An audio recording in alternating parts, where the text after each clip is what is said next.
Hi, this is JJ coming at you again from North Carolina's Death Row in Raleigh, North Carolina.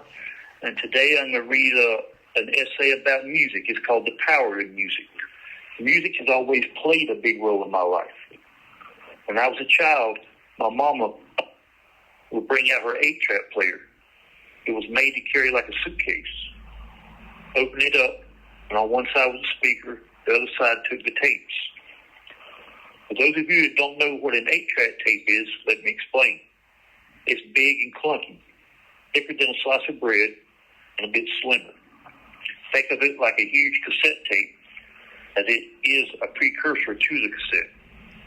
Cars used to come equipped with 8 tracks, but that was before I was born. You had to be careful with 8 tracks.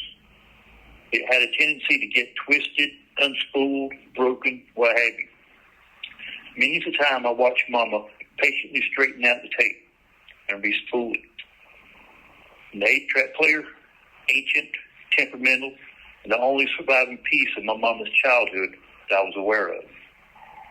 She never said so, but I got the feeling Grandpa Babe, her dad, gave it to her before she and Grandma Rumpelt divorced. Anyway, Mama liked music. She liked what many call country western. We just called it country.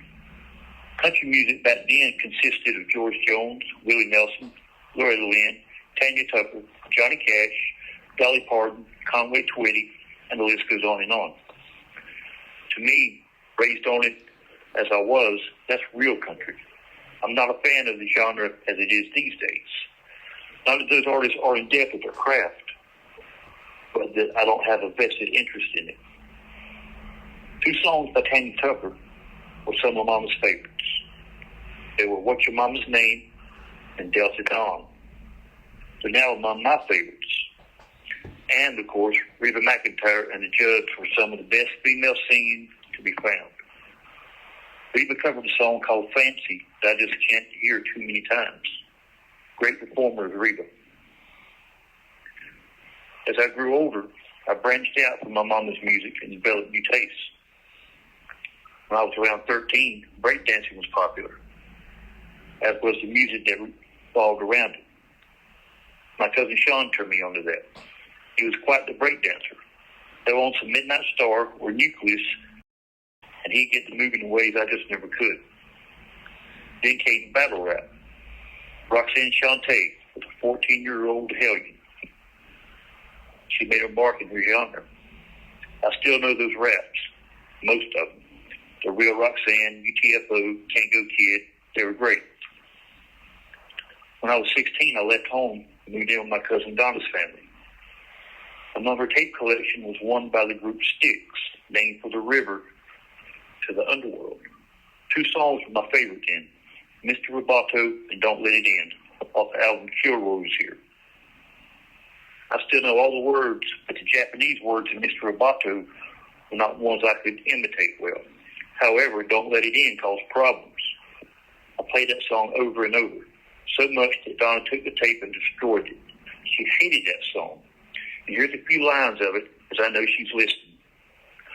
What can I do if pictures of you still make me cry?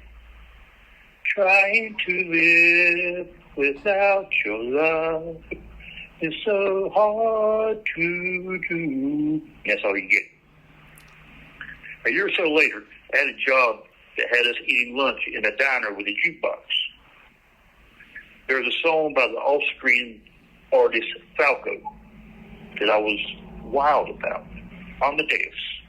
I dropped my quarters plural, and subjected the diners with my latest obsession back to back. My work crew, all older men, asked that I not do that again the next time we had lunch there. They did not appreciate Amadeus like I did. Then I discovered metal music and MTV. Headbangers Ball was awesome. The VJ was Ricky Rockman. And I realized something. Ronnie James Dio, spelled D-I-O, is the most amazing frontman and vocalist that ever sang a song. The first metal song I'd heard was by Dio, when he was performing solo under his own name. The song was Rainbow in the Dark. And he was a short guy, but his voice made him a metal giant. Some songs stir emotional responses from me. Patience by Guns N' Roses is special, as a girl would play it for me over the phone when I was in jail. Copperhead Road by Steve Earle reminds me of a real place called Bobby McKinney Road. A lot went on there. The road was a dead end in more ways than one. When I broke up with my little magpie last year, and again this year, music was my salvation. I'd turn on my tablet, the music app, and find some tunes. The song Violet by Hole, sang by frontwoman Courtney Love, as a verse, and it resonated. Courtney screams, "Go on, take everything, I want you to take everything." Guns N' Roses song, I Think About You, Cinderella's Don't Know What You Got Till It's Gone, or Poison's Every Rose Has Its Thorn, or Dio's Heaven and Hell. They all brought emotional responses to help me deal with things. And I didn't just listen, I sang.